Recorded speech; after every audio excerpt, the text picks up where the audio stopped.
ভোজন রসিক বাঙালির খাবারের শেষ পাতে একটু দই না হলে কিন্তু চলেই না।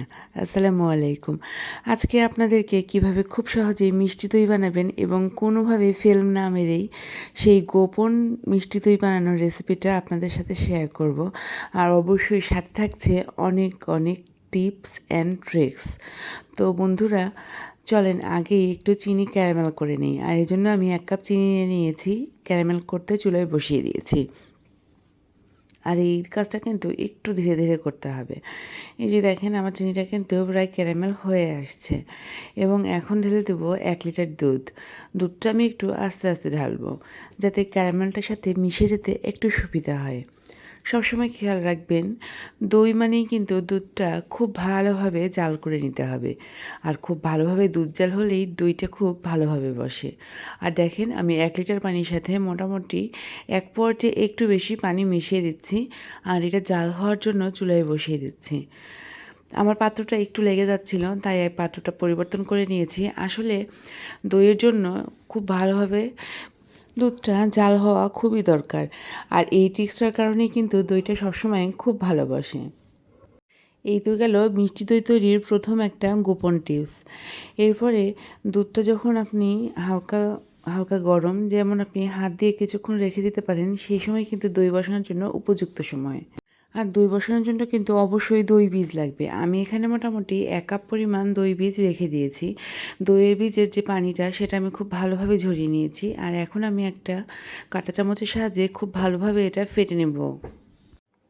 দেখেন, আমি ধীরে ধীরে কিন্তু দই বীজটা খুব ভালোভাবে ফেটে নিচ্ছি।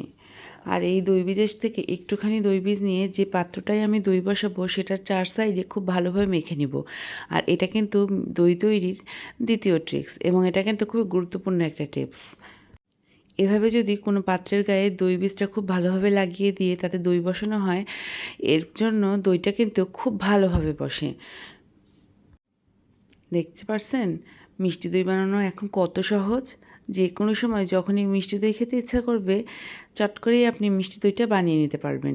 আর আমি যে দুধটা জাল করেছিলাম, সেটা ওই ফেটে রাখা দই বীজের সাথে খুব ভালোভাবে কিন্তু মিশিয়ে নিয়েছি। আর এই দইটা আমরা এখনও স্টিমে তৈরি করব এবং এই স্টিমে আমরা এখানে 30 থেকে 35 মিনিটের জন্য স্টিম করতে দেব। আমি চুলায় স্টিম করেছি, কারণ চুলায় স্টিম করলে আমার কাছে সহজ হয়। আপনারা চাইলে ওভেনেও এটা স্টিম করে নিতে পারেন। যার যেরকম সুবিধা সে ঠিক সেভাবেই কাজ করবে। তবে একটা ব্যাপার, এই যে প্রসেসটা দেখিয়ে দিলাম, যদি কেউ এভাবে দই বানান, তবে মিষ্টি দই বানানো খুব সহজেই বানিয়ে ফেলতে পারবেন। বাইরে থেকে কেমিক্যালওয়ালা মিষ্টি দই আর খেতে হবে না। ঘরেই নিজে কেমিক্যাল ছাড়াই মিষ্টি দই বানাতে পারবেন। আর সবাই খেয়েই প্রশংসায় পঞ্চমুখ হবে। আর দেখেন, এই যে আমার পাত্রটা কিন্তু একদম রেডি হয়ে গেছে। এটা এখন আমি স্টিম করেছি। আর স্টিম করার পরে দেখেন, আমি এটা সেট হতে কিছুক্ষণ রেখে দিয়েছিলাম ফ্রিজে। আর এখন আমি এটা সার্ভ করব। আজকে আমি চিড়া দিয়ে দইটা সার্ভ করব। আর আপনারা কে কে চিড়া দিয়ে দই খেতে পছন্দ করেন আমাকে কমেন্টে জানাবেন। আর যারা খুব সহজেই এভাবে দই বানাতে চান, এই সব স্টেপগুলো ফলো করলে খুব সহজেই বাসায় দই বানিয়ে ফেলতে পারবেন। তো আজকে এই পর্যন্তই। সবাই ভালো থাকবেন, সুস্থ থাকবেন, আর অবশ্যই আমার ভিডিওটা শেয়ার করে দিবেন আর আমার জন্য দোয়া রাখবেন। আসসালামু আলাইকুম।